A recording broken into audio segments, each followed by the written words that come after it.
a celebration of the talents of Kenneth Williams, with an introduction by Barry Took. Kenneth Williams was a master craftsman, on the stage, in films, on radio and television. This programme celebrates that craftsmanship that became at times genius. I first met Kenneth in 1957 or thereabouts, when he was starring in the West End revue Share My Lettuce, in a programme hosted by Gilbert Harding. Soon afterwards I got to know Kenneth slightly better when he was dropped from Hancock's Half Hour for being too funny, the Knowles of the BBC said at the time, and joined the cast of the Kenneth Horne series Beyond Our Ken. It was the day of the catchphrase, and Eric Merriman and I, who wrote it, supplied him with several, including "The answer lies in the soil," the inevitable answer of the bucolic broadcaster Arthur Fallowfield to whatever question he was asked. Then there was 35 years, which surprisingly became quite popular as a joke answer to almost any question. Some years later, when Marty Feldman and I created Round the Horne, we grew to love the whole cast, and Kenneth in particular, for their skill in creating unique and memorable characters. Kenneths were legion. There was the seedy J. Peasmold Gruntfutter with his delusions of grandeur, Lady Counterblast Butler Spasm with his anguished cry of "We be all doomed, doomed, I tell ye, we be all doomed." Then there was Chuen Ginsberg, M.A. Failed, the Japanese mastermind, and Rambling Sid Rumpo, and Sandy of Julian and Sandy, and many, many more. Julian and Sandy, named incidentally after Julian Slade and Sandy Wilson, returned in the Wogan show last Christmas and were as funny as ever. Oh, that was the last time I wrote for Kenneth, and the last time I saw him. He was a great artist, a Stradivarius among character actors, the perfect instrument for the sensitive writer. A lonely man in his private life, a recluse in a way, fastidious, aesthetic and solitary, he lived a sensuous, vibrant life through his work. While that lives, so will he. Oh, stop messing about.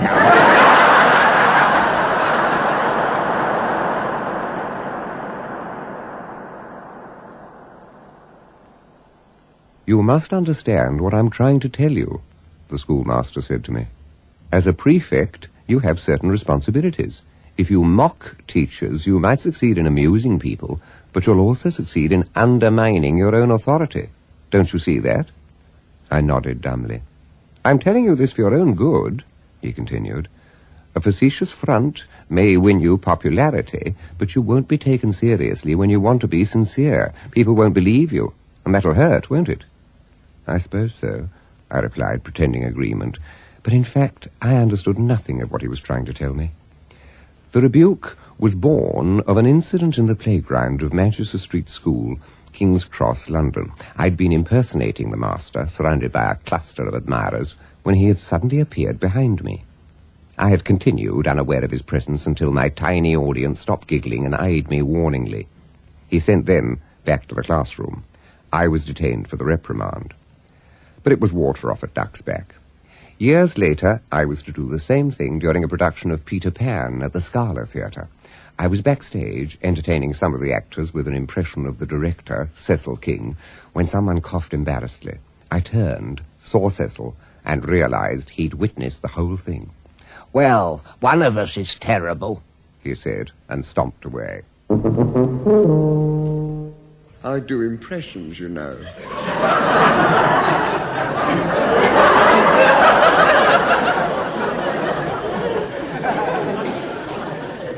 Oh, really? Yes. That's a pig. And very good, too. I just do them for my own amusement, you know. Obviously. Moo! Oh, dear, oh, dear. Not in me ear, please. You frighten the life out of me. Oh, I'm sorry. Moo! Moo! Moo! Moo! Moo! Moo! Moo! Moo! That's a cow being worried by a sheepdog. Yes, I'm sorry you can't stop for tea, but we haven't got enough fish paste to go round. Oh, I don't mind. You just go ahead. I'll just sit here. We need your chair. Oh, very well. I don't mind standing. Go ahead and have your tea.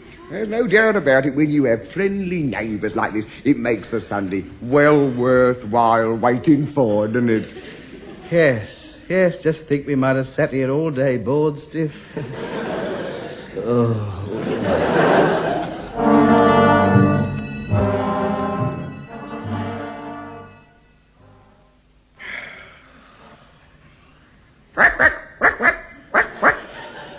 That was the lesser spotted corncrake. Oh, yes. Wasn't that good, eh, Sid? Wasn't it good, but... Of course, I forgot they fell asleep hours ago. Pardon? You choking? No. What a pity. That was the splay-footed moorhen. Oh, well, isn't that marvellous? That's 600 animals you've done, and we haven't even started on Africa yet. It is amazing the number of different impressions you can do in 7 hours, isn't it? Did you realise it's nearly 12 o'clock? Is that all? I thought it was at least Tuesday. I think I'd better be going now. What, so soon? Yes, I'm sorry, I can't stop here entertaining you forever. Good night, Mr. Hancock, and do try to make the show a bit funnier next week. Either he moves or I do. In the army, when the war finished, I found myself in Singapore, and we were allowed then to transfer to another regiment. So I applied for army entertainments, and I had to do an audition. And I did for this audition a bit of patter, which I had written myself, and I thought was very witty. I opened with a bush hat, because I had a bush hat, you see, and I said, I'd like to give you my impersonation of Mabel Constant Duros, you see, and I came forward with this bush hat pulled down over the ears and said, oh, hello, well, I came ashore in my bush hat, and they said, hello, are you one of Wingate's boys? I said, no, one of Colgate's girls, and here's me teeth to prove it. And they said, yes, quite, do you do anything else? I said, well, I do Churchill. And I said, oh, I'd try that. So I did a bit of this. On the beaches, the landing ground, land in the air. We shall never surrender. They said, no, I'm awfully sorry. I don't think impersonations are really what the troops are after. We want a song and dance man, that sort of thing. Can you do that?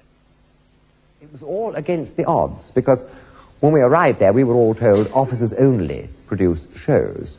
And that was the sort of thing, and officers wrote the material. And there was one officer, who was a squadron leader, who used to sit there in Singapore with a fur jacket. And, you know, the heat in Singapore was unbelievable. But he had a fur jacket and would sit and sing these songs. And say, I've written this for the opening number, and you will all learn this. And that was the opening. We had to sing, we're boys of the service, we're at your service, entertaining you. We'll sing you songs both old and new, fun and laughter if you're blue. It was terrible. And we all had to learn it and go on. We're boys of the service. We had to sing this and dance. And we did this before the OC and a brigadier who was sent to vet the material. He said, the troops mustn't hear anything. I don't want any filth. I want to hear everything. Now come along, and do all the stuff you've been rehearsing in front of me, and I'll vet it and tell you whether it's fit for the troops. So we all came on. We're boys of the service. We're at your... He said, no, cut.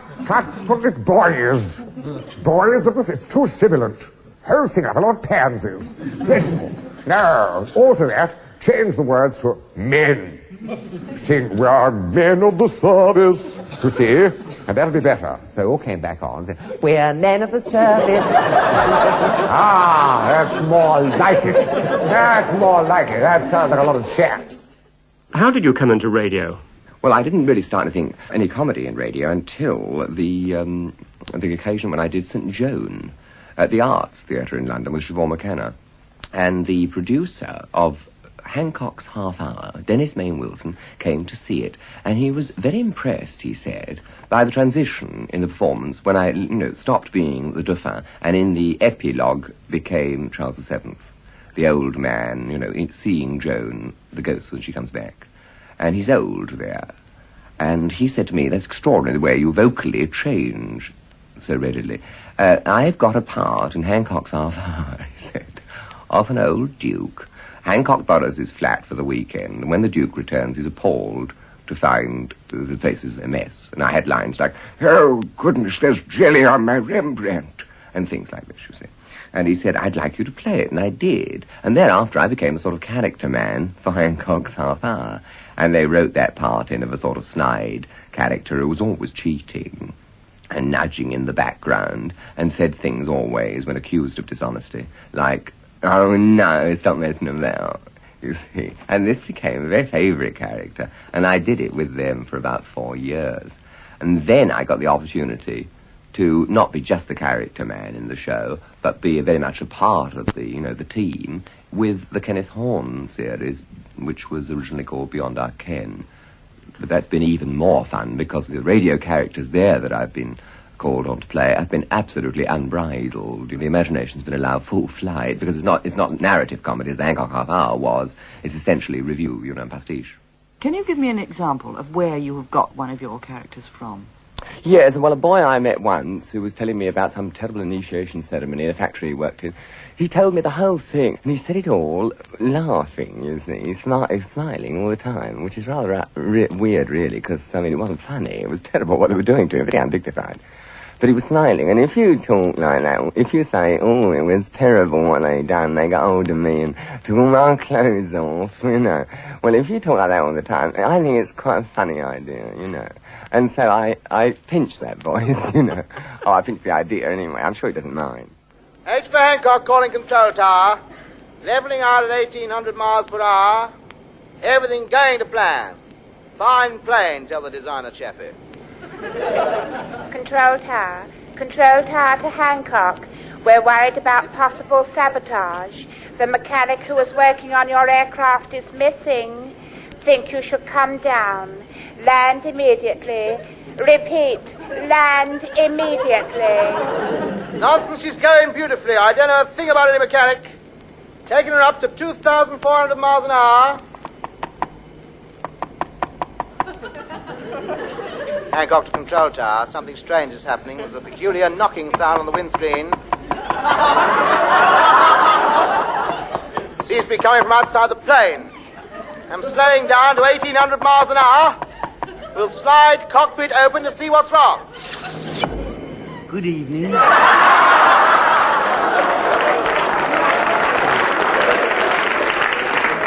It's an half cold out here. Can I come in? What's that? I say an half cold out here. Can I come in? There's no room. Get off. Oh, don't be like that. Move over. I'll sit on your lap. Get your boot off me joystick, do you mind? Who are you? Me? I'm the mechanic. I was still working on the tower when you took off. Oh, honestly, frightened the life out of me. I wasn't expecting it. I was just sitting there singing happily to myself, and then next minute, whoosh, I was up here. Sit still. I can't control the plane with you jumping about. Oh, I'm only trying to get comfortable. All these knobs and levers here sticking in me. Here, what's this one? Don't touch it! Oh, it's the ejector seat. Come back, where are you?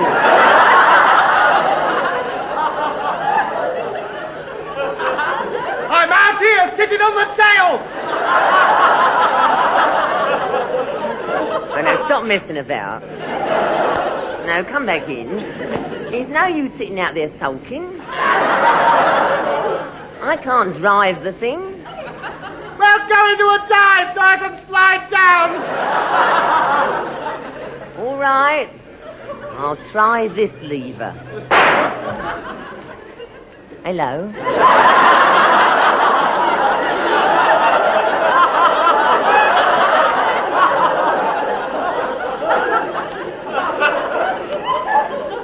You might have told me there was another ejector seat. All right, well, we're both out here. Now what do we do? Oh, look, we're going up. Well, what do you expect when we're both sitting on the tail? Isn't life funny? In the papers this morning, the Star said it was my lucky day. If we keep going up at this rate, you'll be able to tell them they're wrong. No, well, come on, we've had a little skylark and a little giggle. Let's go down. How can we go down? Look, we've finished, the engine's falling off. Oh, it's all right. They've got plenty more down there. We want one up here.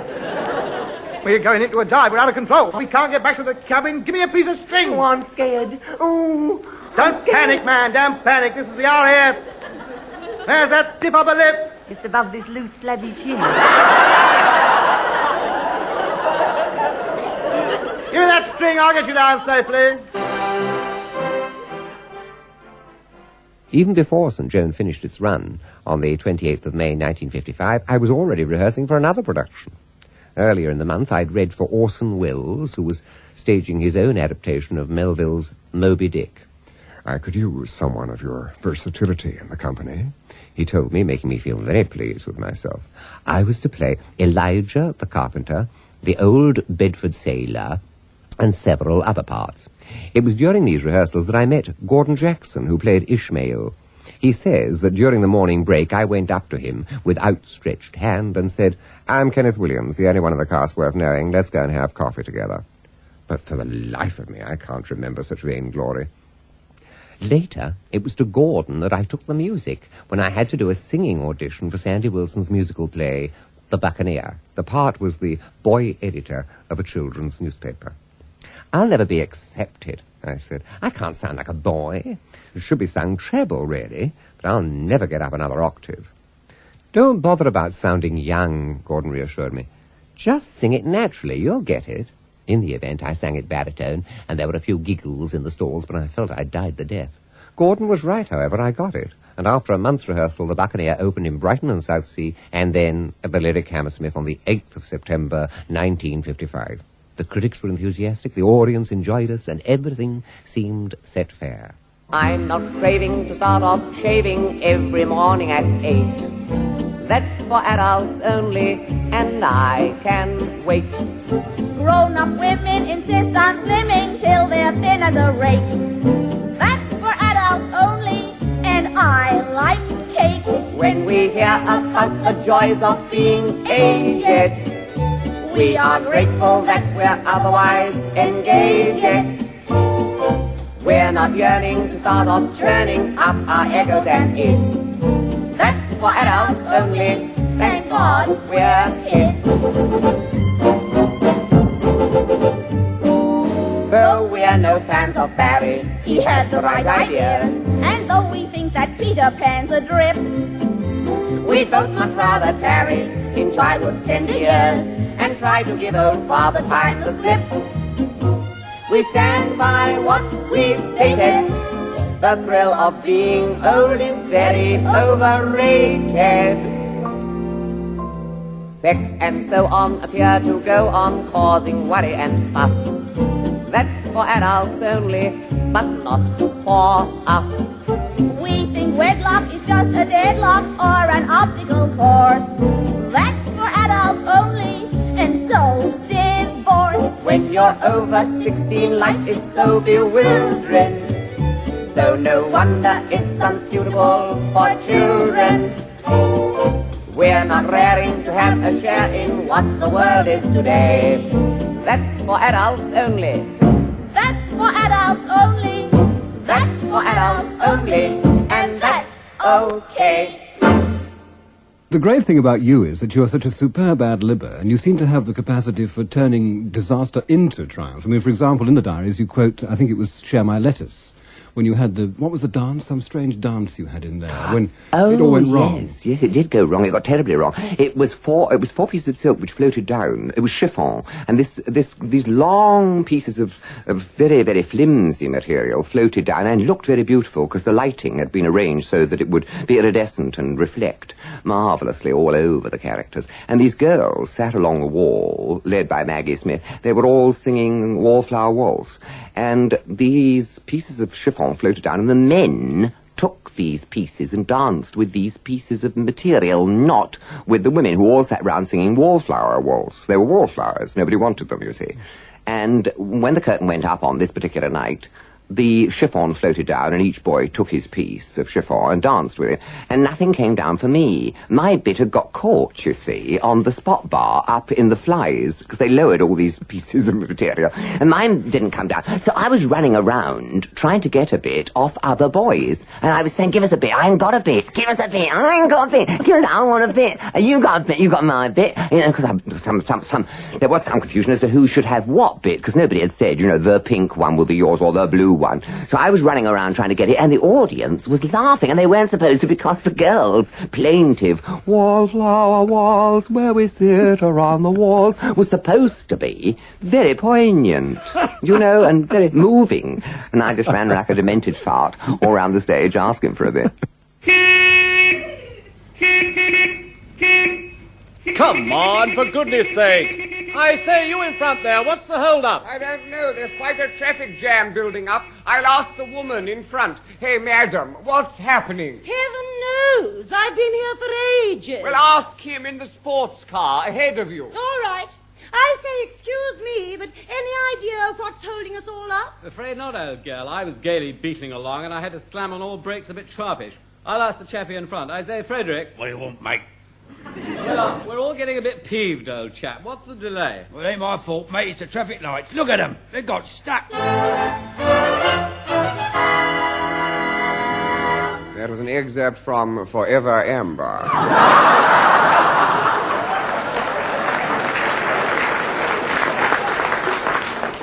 Another in our series, a film worth remembering, which is more than could be said for the next half hour. However, for the more tolerant listener, here is a sort of radio show which is beyond our ken. Ladies and gentlemen, Kenneth Horne.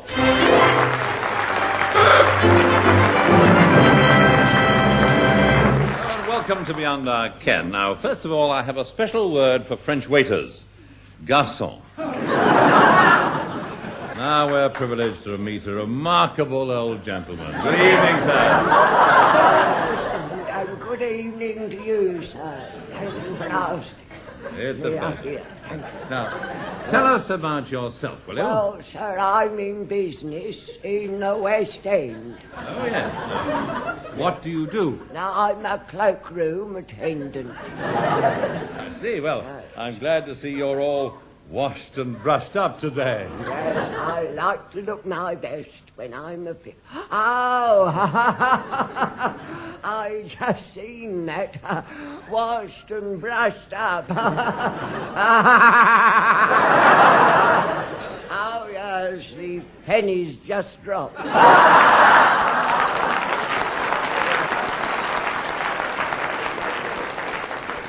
Tell me, are you happy in your work? Oh, yes, sir, and what's more, I let you into a little secret. Yes? Very shortly, I am about to get married. Oh, congratulations. Yeah. Have you known the girl long? I've known her for 35 years. How long? 35 years. Yes. She's a ladies' cloakroom attendant. Well, isn't that a remarkable coincidence? Yes, yes. It's what you might call a marriage of convenience.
what's so awful about that?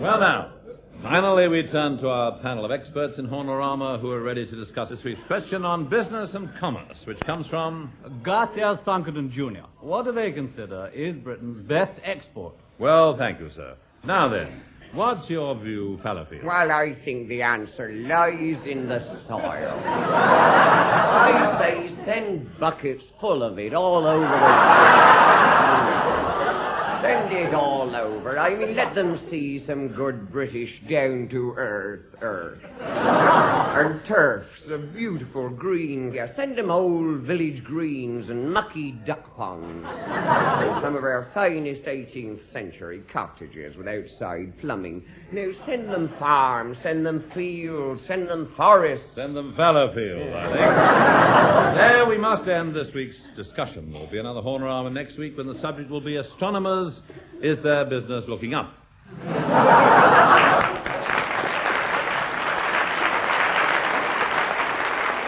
So until next week at the same time, this is Kenneth Horne saying goodbye for now, leaving you with this thought which comes from a listener in Cheshire. Is a golf scorer a teetotaler? Good night.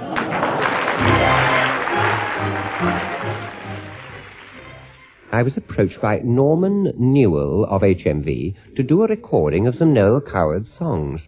I said I was chary of attempting Mad Dogs because I feared it would sound like an impersonation of the master. Norman said, if I telephone him and tell him of your reservations and he okays it, will that make you happy? I said yes. And subsequently he informed me that Noel had approved me for the project. The Coward lyrics are not easy to sing. They require the author's clarity of diction and an awful lot of abdominal breathing. Taken at speed, lines like, in the Malay states there are hats like plates which the Britishers won't wear, are particularly challenging because you must avoid elision. It's rather like Liszt's piano compositions. They're too difficult for the average instrumentalist. You need a technical virtuoso. I just about managed to get through Mad Dogs without mishap and then went on to tackle Mrs. Worthington. I became a little overconfident here.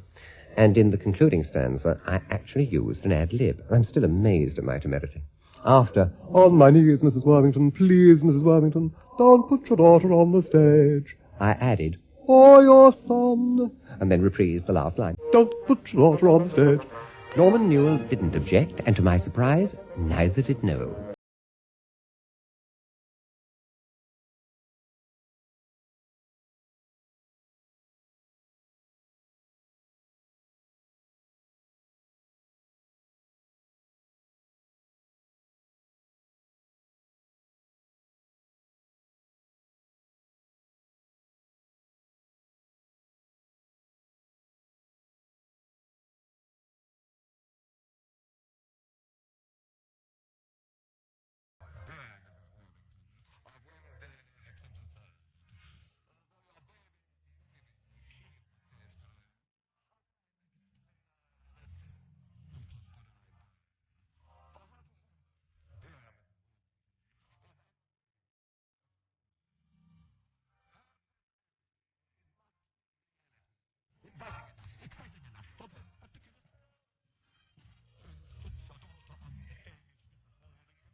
Friends! Romans! Countrymen? I know. You have got to see her.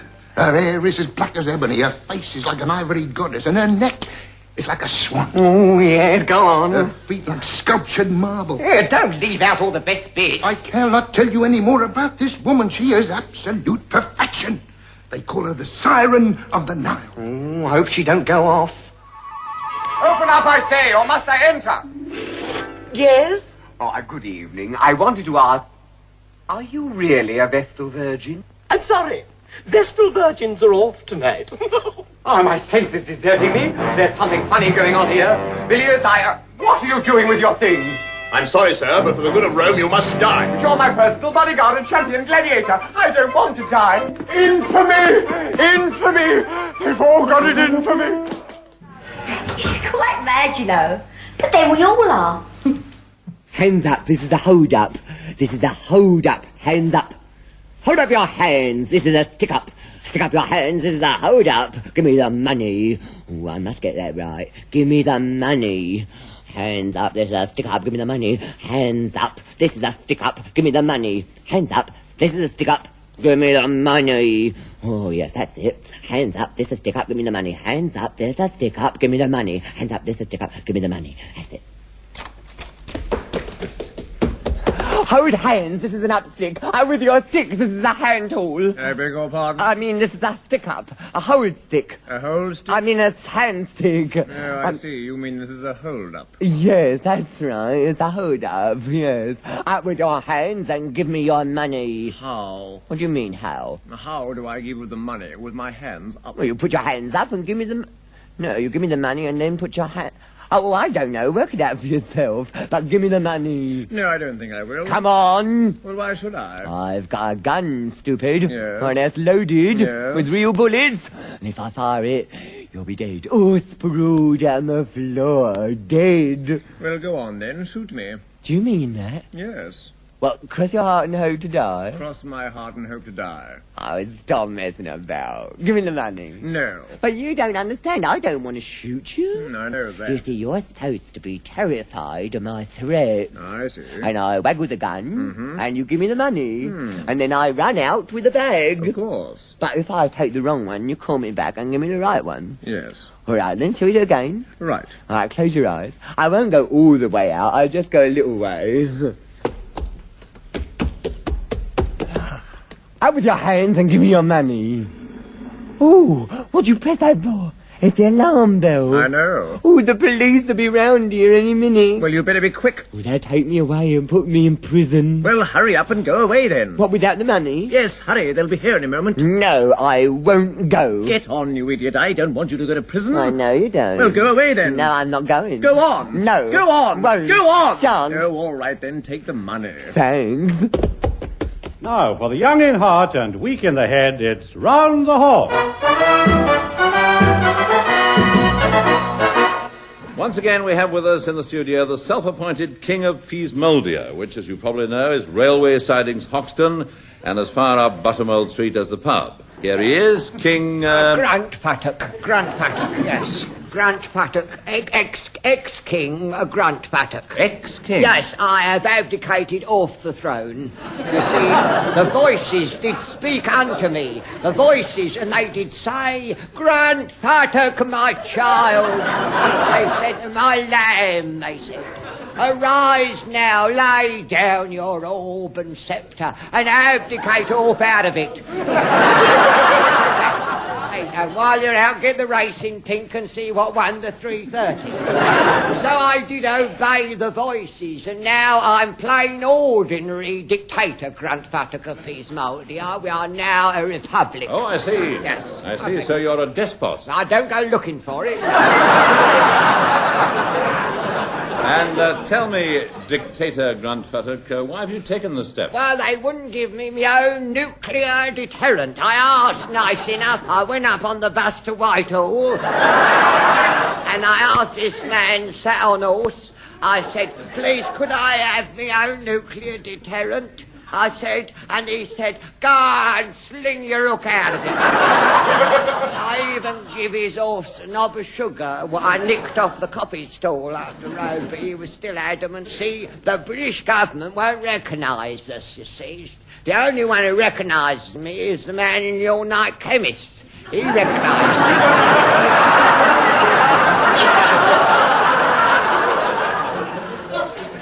he said, oh, it's you, King Gruntfuttock, he said.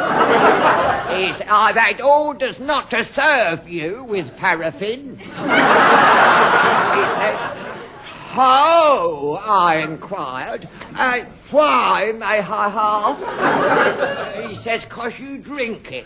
I don't drink it. I just set fire to things with it, the parlour curtains and that class of thing, and I'm going to war with England. That's rather drastic, isn't it? I've tried reasoning with the... You still here? Yeah. I've tried reasoning with the British government, but all to no avail. And how many did you have in your army? Well, all told, our combined strength, including the Naval Reserve and the carriers, as were all two. Plus, of course, my dog Fido. He's a nasty brute, he is. You haven't seen my dog, have you? No, I haven't. I got no teeth, but if he gets his gums into you, you know all about it. I'll give you a nasty suck. Yes. All girding up our loins at this very moment. We're all girding up our loins, excepting Fido. Poor old devil, he can hardly walk, let alone gird up his loins. Nevertheless, beware Great Britain. His Moldia is on the march. 4 weeks later, in the opium den of Chuen Ginsberg, behind the bar. Come in. Ah, Horne. Ah, Chu. Bless you.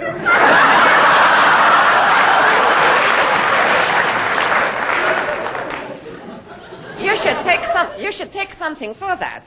Would you care for a puff of pipe that brings exquisite visions of great beauty and deep dreams of peace and contentment and enchanting visions of exotic maidens? The dreaded poppy? No, old Dobson's curly cup. 4 3 ounce. We'll summon Lotus Blossom to fill pipe for you. Ah! The lovely almond-eyed geisha, Lotus Blossom. Yes, Gov, what's your pleasure? Whatever it is, you wouldn't complete it, mate. You hear that? It's gratitude, isn't it?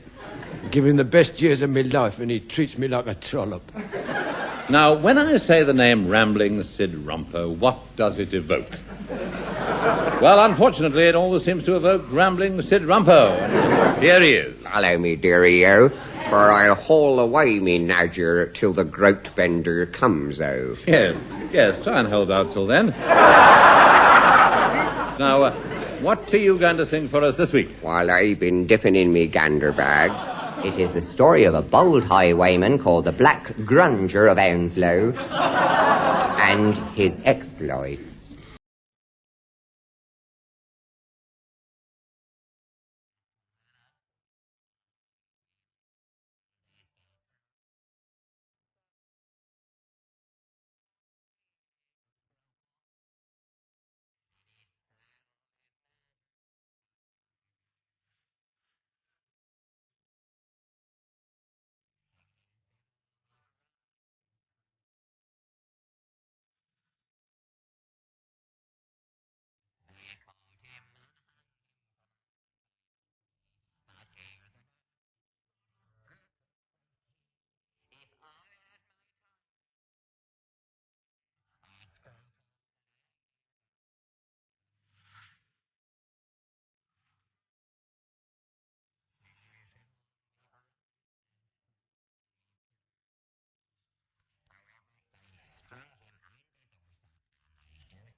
And thank you, Rambling Sid. Now, everybody who considers themselves to be a really trendy person nowadays has a publicity man, so I thought I'd get myself one. I went to a firm who specialize in publicizing show business people. The sign on the door said, Boner Relations. Hello, anybody there? Oh, hello, I'm Julian. This is my friend Sandy.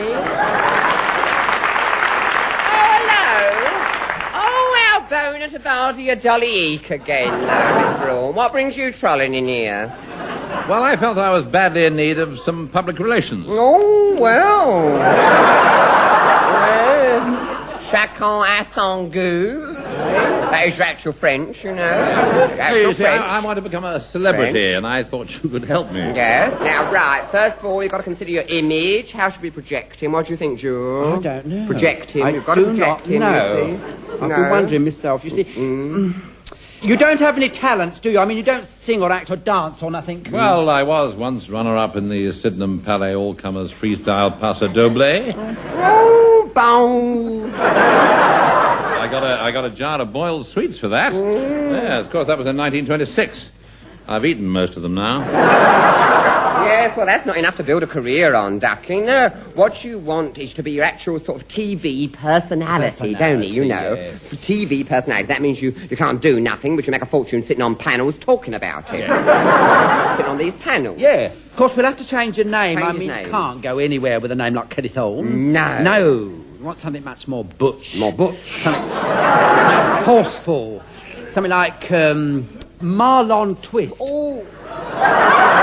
Marlon Twist? That's it, Ducky. Marlon Twist. It's you. It's him, isn't it? Yeah. Oh, then you have to be seen about the place, getting drunk in nightclubs, assaulting the police, you know. You've got to have your public exposure. You've got to get your exposure right. Yeah, well, all right, how do I do that? Well, you've got to be seen at all the openings. Your openings. Get your openings lined up. Your openings lined up. Kenneth Horne, photograph at world premiere with leading film stars. Yes, but I don't know any film stars. That's where we come in. We can fix that up with a studio. Studio. Of course, mind you, it costs a bit, doesn't it, Jules? Yes. Yes. Shall we say 200 guineas? 200 guineas? Well, I didn't really want to spend more than £20. Oh, well, I suppose we can fix you up, can we, Jules? Oh, fix him up, I'll say we can. For 20 quid, Sand will go with you in a bikini.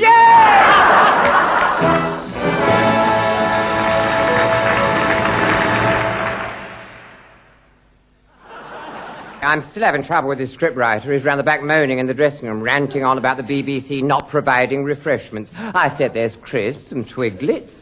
They're nice, those twiglets, aren't they? He dismissed them with contempt, a load of rubbish. And then he started on again about the song. Why didn't you finish it? He said, marvellous that. Light the lights, clear the tracks. You've got nothing to do. You don't want to hear it to go in, do you? No. No, I said, no, it's not me. Ah, I hear you ask.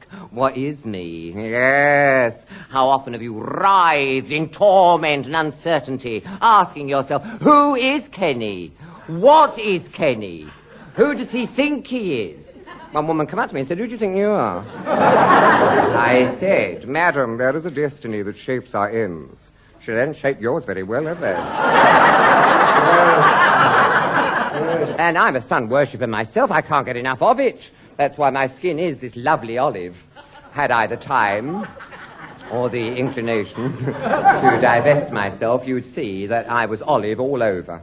People cry out, that's olive all over. I know olive. Of course they know. They know her. I mean, one port and lemon and everyone knows her. Shouting the odds, shame the housetops, I avoid her. The last I heard, she'd renounced all worldly goods and asked for 77 other offences for any consideration. Like myself, I've renounced more worldly goods than you've had hot dinners, I can tell you. None of your social gadfly for me. I am your actual recluse. They can have their park lanes and their limousines. They can have their sequined handbags. They can have mine. So, enough of this rhodomontade. It's time for you to meet someone who can weave a veritable maze with words and words alone. Ladies and gentlemen, a warm welcome for Professor Stanley Unwin.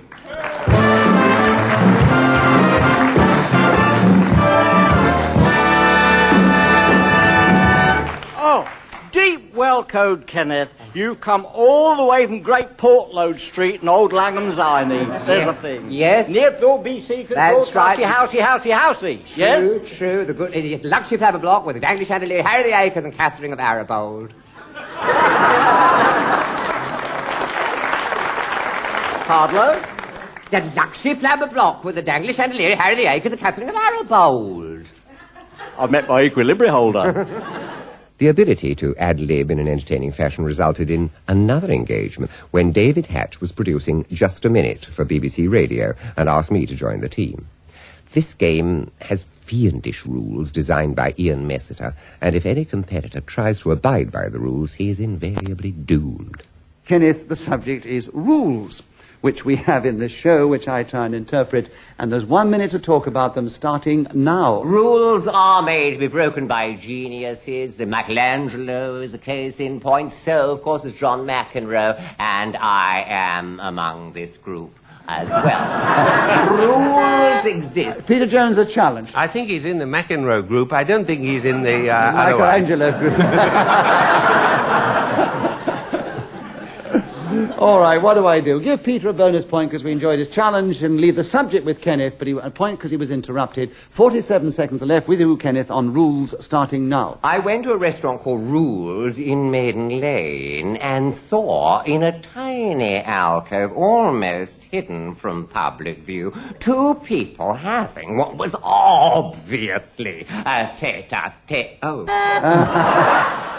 We've got another lady on the line now. Hello, Mr. Scott. Hello, Mr. Williams. Good morning, Mrs. Quigley. Go ahead. I wanted to ask you, in the event of your physical death, because you live on forever in the memories of millions of people, what sort of glowing and witty obituary would you like to write for yourself? Obituary would I like to write for myself? Yes, that's very difficult to think of oneself objectively, really, and objectively for the public. But I certainly would like, I suppose, to be thought of as someone that did. You know, what can you say at the end of the day? Was there rather less grain than chaff? You can say that you made them laugh.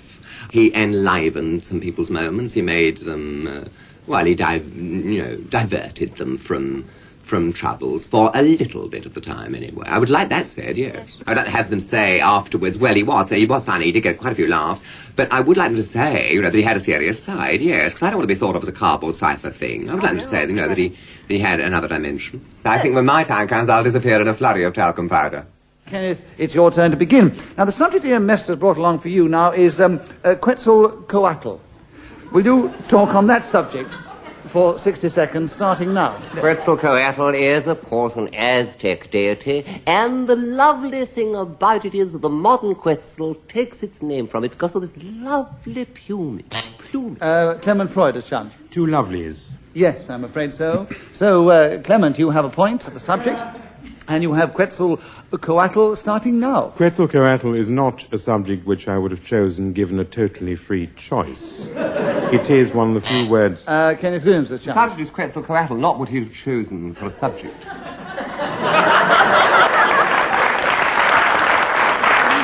Yes, Kenneth, but he was establishing... No, we don't want a load of rubbish like that. Come on! Play the game properly.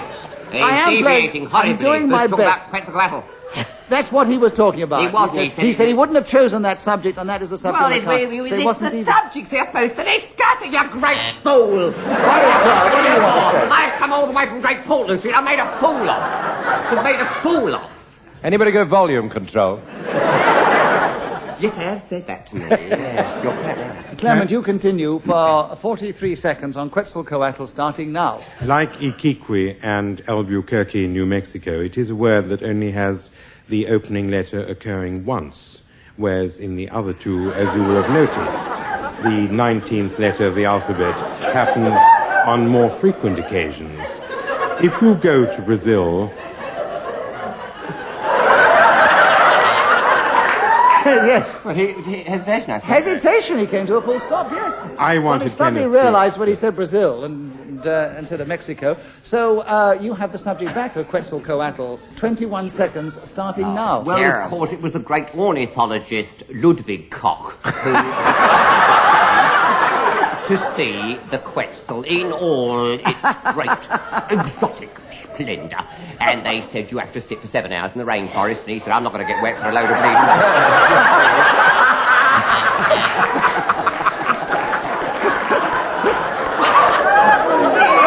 There was umbrella. Clement Freud challenged you there. Oh, yeah. It was a repetition. Yes. Of what? Ha, ha, ha, ha, ha, Oh, God. Clement, you have a correct challenge in 2.5 seconds on Quetzalcoatl starting now. One of the great problems about tourists in Mexico looking for the Quetzal.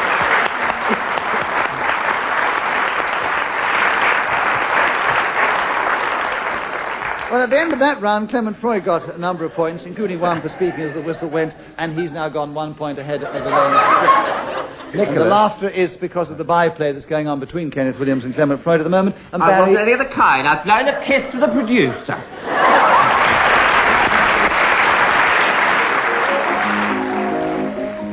In Just Williams, you heard the voices of Tony Hancock, Peter Duval, Nan Winton, Hattie Jakes, Pamela Turl, John Dunn, Douglas Smith, Kenneth Horne, Hugh Paddock, Peter Jones, Betty Marsden, Bill Pertwee, Sid James, Kenneth Connor, Lance Percival, Barbara Windsor, Stanley Unwin, Nicholas Parsons, Clement Freud, Barry Cryer and Kenneth Williams. Hancock's Half Hour was written by Ray Galton and Alan Simpson, Beyond Our Ken by Eric Merriman, and Round the Horn by Barry Took and Marty Feldman.